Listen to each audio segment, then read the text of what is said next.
Subject OCM chapter number 4 forms of business organization part 1। अब तक आपने सोल ट्रेडिंग कंसर्न और पार्टनरशिप फॉर्म पढ़ा। सोल ट्रेडिंग कंसर्न में आपने फीचर्स, मेरिट्स, डीमेरिट्स पढ़ा। ठीक है, पार्टनरशिप फॉर्म में आपने मीनिंग, डेफिनेशन, फीचर्स पढ़ा। अब देखते हैं हम कि मेरिट्स क्या क्या है, मतलब कि एडवांटेजेस ऑफ पार्टनरशिप फॉर्म क्या है। तो फर्स्ट जो एडवांटेजेस है वो है easy formation. It is very easy to form partnership business. Only 2 persons are required to form partnership business. Second advantage is business secrecy.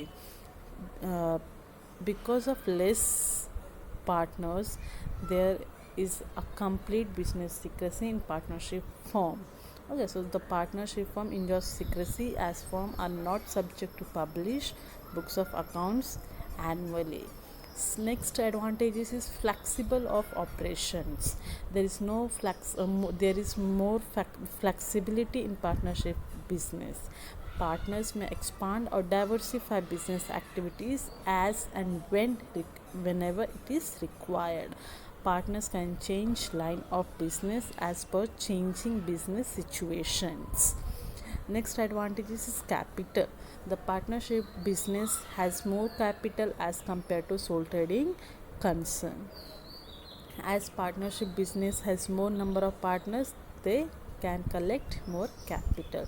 So the capital contribution ratio of all the partners is mentioned in the partnership deed or agreement. Next advantages is goodwill. Goodwill means valuation of partnership business in terms of money. So the partnership enjoys good amount of goodwill in the market.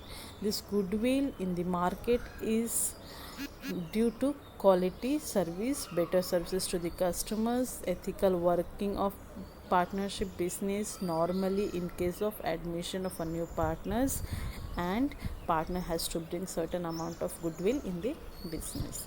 Next advantages is decision making. There is quick decision making in partnership as few partners are involved in decision making the process. The quality of decision making is better than the sole trading concern. Next is effort or reward relationship. There is direct relationship between efforts and rewards in case of partnership business. Each and every partner puts their best efforts and thus rewards are shared among them. Now next is specialization. In partnership business, some partners may be good at different skills such as finance, technology, marketing, which brings specialization in partnership business. And the last one is continued existence.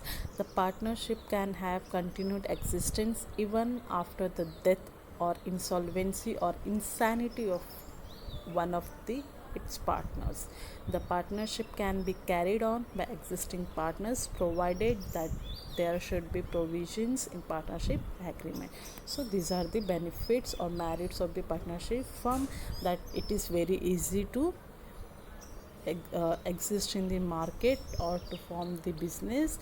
Next benefit is capital, that there is more capital as compared to sole trading concern, and more business secrecy as well.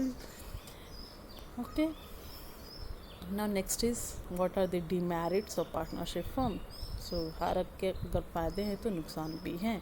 यहाँ पे भी नुकसान है कि problem of secrecy. Okay, first ही देख लेते हैं। लाइक यहाँ पे बुक्स ऑफ अकाउंट्स नहीं बनता है तो हो सकता है एक पार्टनर क्या करेगा, झूठ बोल सकता है।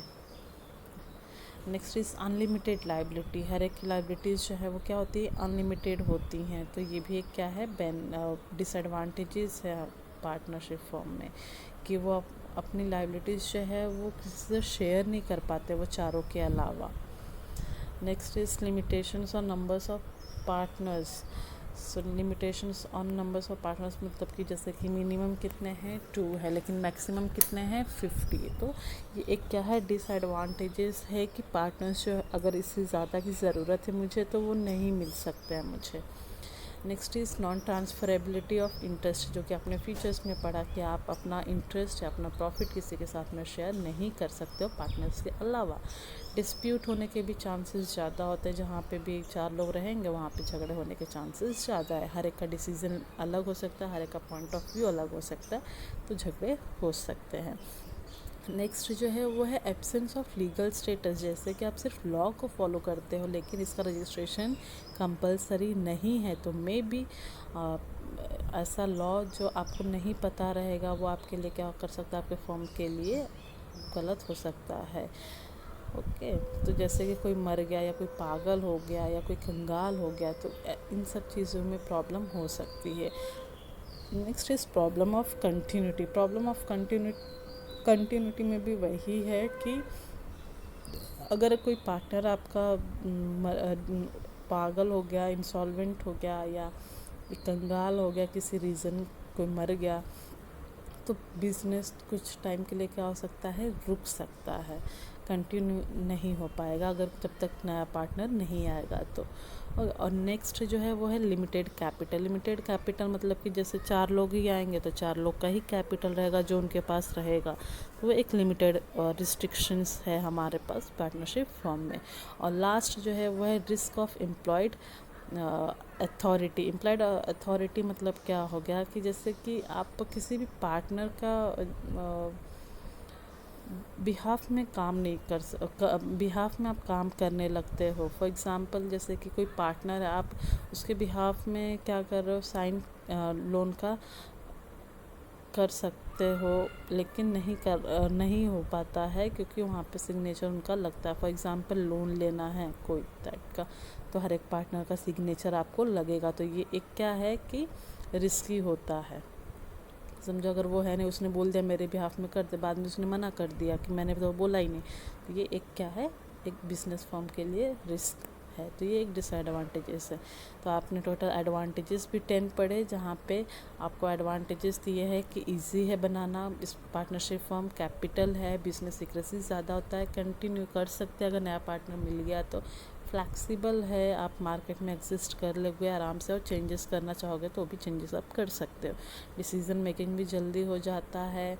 2 लोगों के बीच में अगर हमारा रिलेशन अच्छा होगा तो जितना आप एफ़र्ट्स लगाओगे उतना ही आपको फ़ायदा भी होगा। नेक्स्ट जो है वो है गुडविल। अगर कोई अच्छा ऐसा इंसान मिल गया जिसका इमेज मार्केट में अच्छा है तो वो आपके लिए बेनिफिट हो सकता है।